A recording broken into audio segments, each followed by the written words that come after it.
Oh, kumusta niya, Mr. Maravillas? Ano yung mga balita ngayon? Ito po, si Kibbs. Namimiligro mga kababayan yung istasyon ni Kibbs na mas matulad po sa ABS-CBN. Bakit niya, Mr. Maravillas? Nasobran kasi ng yabang. Ayun, ipapatawag sila ng Congress dahil daw sa pag-spread ng fake news at isasama na rin mga kababayan yung franchise niya na i-review. Ayan po, yung mga balita ngayon. Sabi diyan, SMNI Skiboloy should attend House inquiry on 1.8 billion travel fund claim. Network is accountable. Sabi po sa Manila Bulletin, House Executive says alleged 1.8 billion Speaker's Travel Fund does not exist. Fake news anya? Tingnan natin kung ma-stop mga kababayan ni Kibbs yung investigasyon ng Congress. Pero nagyabang pa po mga kababayan si Kibbs tulad ng kanyang kaibigan na si Maudigs. Huwag nyo anya kaming takutin. Natanggalin ninyo ang SMNI. Iyan kongreso po ang may power na magbigay ng franchise. Exciting nga niya, Mr. Maravillas, ang mga susunod na kabanata. Talagang exciting po. Pero sabi ko nga po sa inyo mga kababayan, ang lahat ng problema nitong kampo ni Maudigs, pati ng kanyang kaibigan na si Kibbs, sila man lang po yung may gawa. Nasobran kasi si Yabang. May kasabihan po tayo, may nasusulat. Itong si Kibbs, basa ng Bible, pero nakalimutan niya yung nasusulat. Ano niya, Mr. Maravillas, yung nasusulat? Sabi po sa Bible, he who humbles himself shall be exalted, and he who exalts himself shall be humbled. Nakalimutan ni Kibbs? Dahil anya siguro, Mr. Maravillas, sa sobranan niyang yaman. Pumasok na sa tuktok ni Kibbs yung sobrang yaman. Malamang po. Di ba? But before ko mga kababayan ibigay sa inyo yung full story, click subscribe muna dito sa ating YouTube channel and hit the notification bell para lagi po kayong updated sa mga kaganapan dito sa ating bansa. Like and share na rin po ninyo ng ating video. At huwag na rin po ninyo na skip yung ating mga commercial ads para tuloy-tuloy lang ang pag-unlad ng bagong Pilipinas. Sa mga naghahanap pala po ng clean and spacious fitness gym, bisita lang po kayo sa aming Colossal Fitness Gym.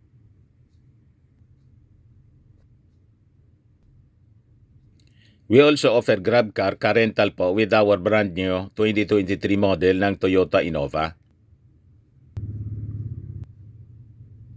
Also accept booking for those who are planning to travel via PAL and Cebu Pacific and other airline companies, local and international po. And bills payment for Meralco bills, PLDT, etc.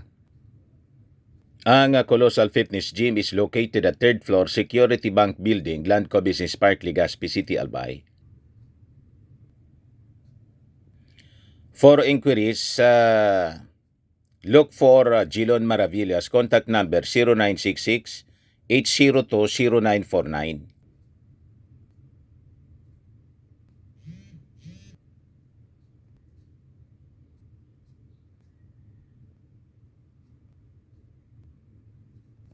Ayos pa. Ayos na niya, Mr. Maravillas. Ito mga kababayan si Kibbs. Sabi niya, huwag niyo kaming takutin, natanggalin ninyo ang SMNI. Pag yan na ginawa ninyo, talagang masama kayo kasi ayaw ninyong makinig sa tama. Magpasalamat kayo sa bansang ito. Mirong hindi natatakot magsalita ng totoo para mag-guide ang ating bansa, hindi malugmok sa kadiliman. Kayo ang naglulugmok sa kadiliman kasi imbes tumulong kayo sa pagpaunlad ng ating bansa, tingnan ninyo ang inyong ginagawa. Nanggugulo kayo eh. At nagiging mouthpiece pa ng China. Kasi yung programa ninyo, gikan sa ay gikan sa masa pala. You see, ginawang mouthpiece ng barkada ni Xi Jinping. So sabi dyan, yumaman ba ako sa pagsasalita ng katotohanan? Hindi. Ako pa ang gumagastos sa SMNI ng laban kasama ang bayan para harapin ang mga ulupong na to.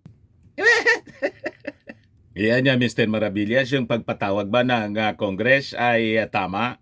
Tama po. Tama nga yung ginawa nila noon. Di ba, yung Congress noon, mga kababayan, nireview yung franchise ng ABS-CBN at nang mapatunayan na may mga violations, pinasara. Yun tama sa kanila kasi sila yung nagpasara. Pero ngayon po, sa kanila mali. Di ba double standard of justice po yon? Pag kayo nasa poder, pinasara yung istasyon, rinibyo, kasi may mga perceived violations. Tama. Ngayon, the same Congress, mga kababayan, kaya lang, ang gustong ipatawag at i-review yung franchise, yung istasyon nila na barkada nila. Ngayon, mali. Pag kayo ang nagpatawag ng review sa franchise ng istasyon tulad ng ABS-CBN, tama. Pag yung Congress na pinamumunuan ni Martin Romualdez ang magpatawag ng inquiry for possible violation ng franchise, mali. Sino ngayon ang maniniwala sa inyo sa ganong sistema? Di ba? Di ba no one is above the law? Pag may violation, di may violation. Dapat panagutan. Yun ang tama, mga kababayan. Kaya sabi rito, SMNI's Kibuloy should attend House inquiry on 1.8 billion travel fund claim. Network anya is accountable. Pastor Kibuloy, owner of Sunshine Media Network International, should be made to attend the scheduled House panel hearing Thursday. Ngayon po, November 30, on the allegations that Speaker Martin Romualdez spent a whopping 1.8 billion for these travels. Tapos, mga kababayan, mamasamain na naman po nila yung ginagawa ng Kongreso tulad ng desisyon ng Kongreso na i-adapt yung resolution allowing the ICC na pumasok na dito sa ating bansa, di ba? So ito, mga kababayan, kasunod ng akusasyon ni Kibuloy or aligasyon that Speaker Martin Romualdez spent a whopping 1.8 billion for his travels. O ngayon, sabi ng Kongreso, di kailangan anya kung saan anya nanggaling yung kwento ninyo, patunayan ninyo dito sa harap ng Kongreso. Tama? Kasi sabi po ni Deputy Majority Leader Quezon 2nd District Representative David J.G. Suarez, fake news anya yung pinapalaganap ninyo. Di ba? Lumalaan niya, Mr. Maravillas. Hindi man kasi po pwede na basta sila manira ng manira. Di ba, Ona? Yung buong Kongreso, siniraan na siniraan dyan po sa SMNI ni Maudigs. Tinawag na pinakang bulok daw na institusyon ng gobyerno. Kasi duda ng duda na si Martin Romualdez tatakbo po na Pangulo ng ating bansa. Hindi anya yan mananalo. Di tumakbo ka niya, hindi anya yan mananalo sa Leyte. Ikaw kasi Mr. Maravillas, yung pasimuno niyan, di ba? Joke man lang po. Pumunta kami ng Leyte po to check kung talagang tatakbo si Martin Romualdez. Ano sabi doon? Wala mang announcement. Walang sinasabi si Martin. Tutok na tutok po sa trabaho si Martin. Dahil sa duda nila, ayan ang ginagawa nila. Pati yung mga minions, mga kababayan ni Inday, ni Maudigs, yung mga DDS vloggers, inaaraw-araw po yung paninira. Kay Martin Romualdez. Nya ano man po ang problema kung halimbawa magdesisyon si Martin na tumakbo sa 2028? Wala bang karapatan yung tao na mangarap na maglingkod sa buong Pilipinas? Wala man nagbabawal po na batas. Qualified siya. At saka, kayo, tumakbo kayo. Buong family. May sinasabi ba yung kampo ni Martin Romualdez?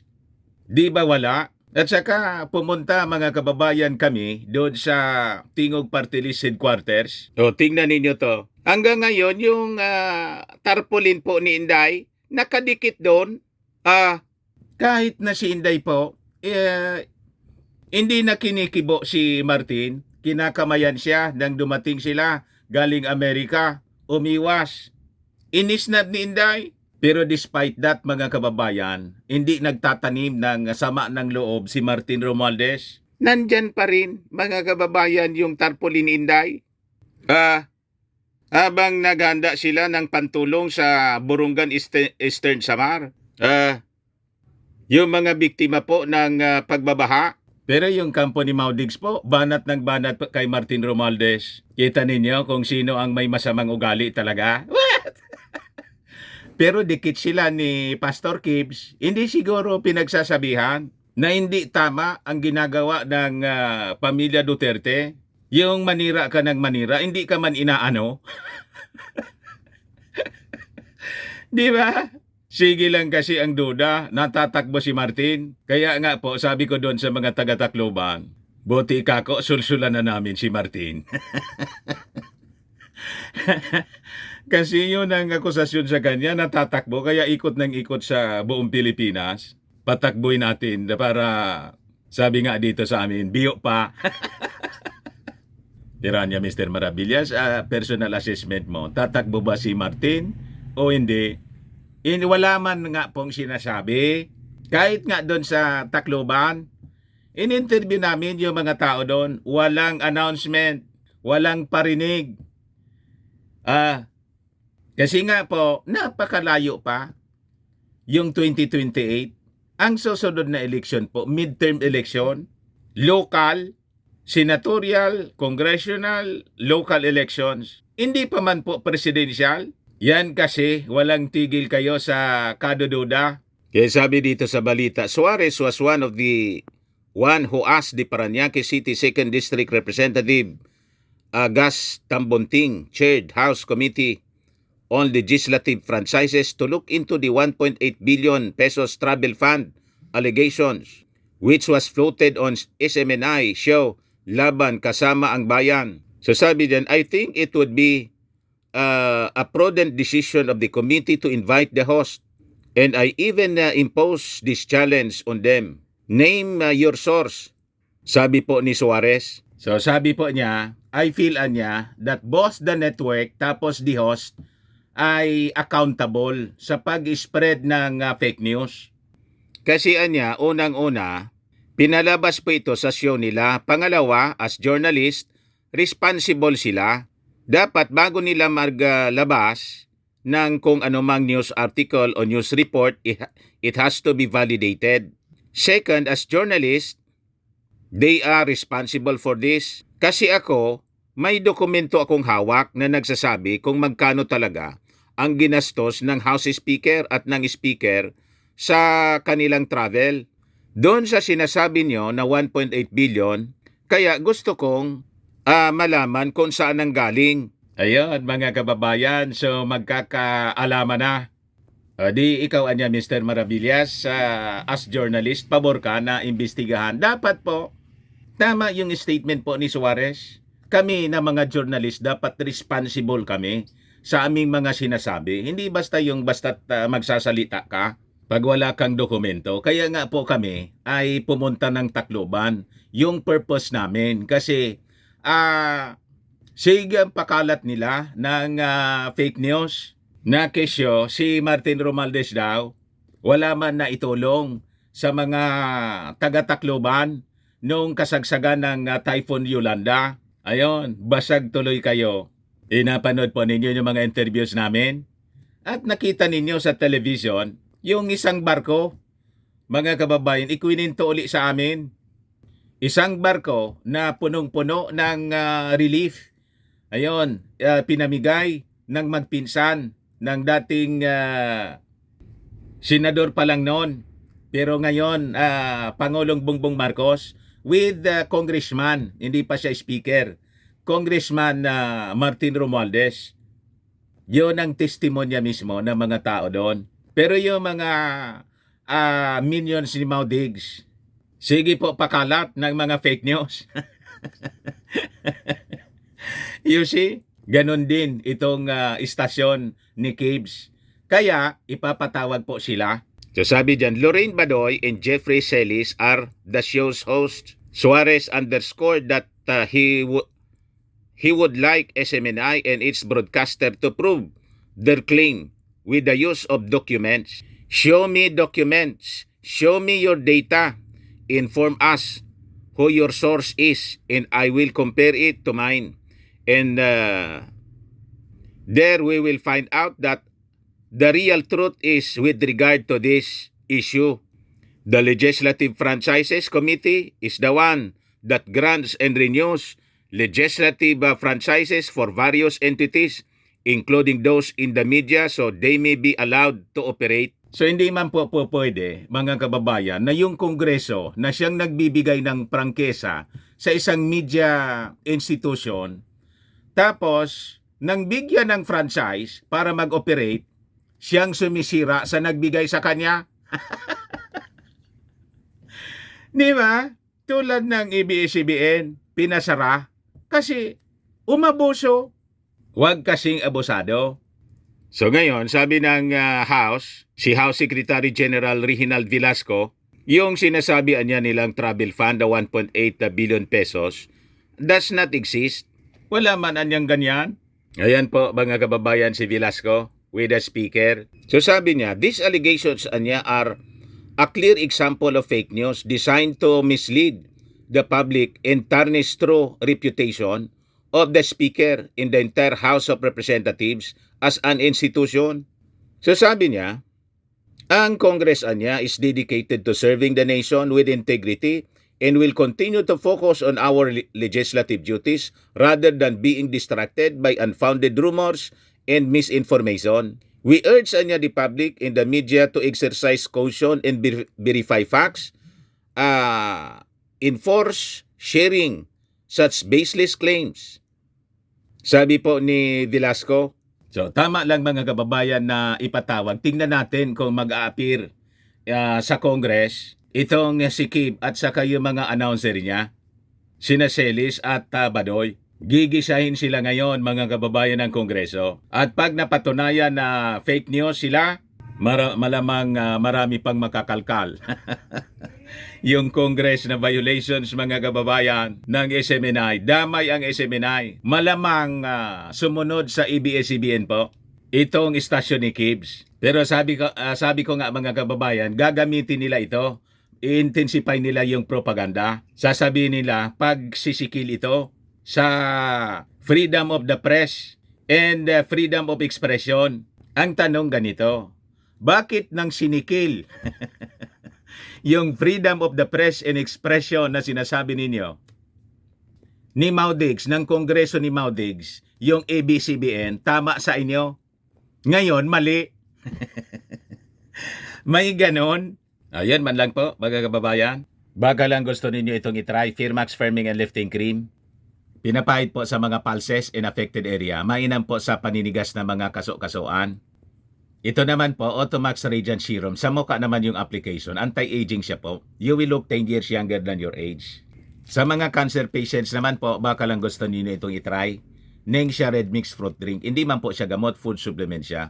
Kaya lang, gawa siya mga kababayan sa goji berry. Yung goji berry may anti-cancer properties. Ayos pa. O yung mga inquiries ninyo, dumiretso na lang kayo sa aming messenger sa Facebook para masagot namin agad. Ako po si Dante Maravillas. Bye-bye. God bless.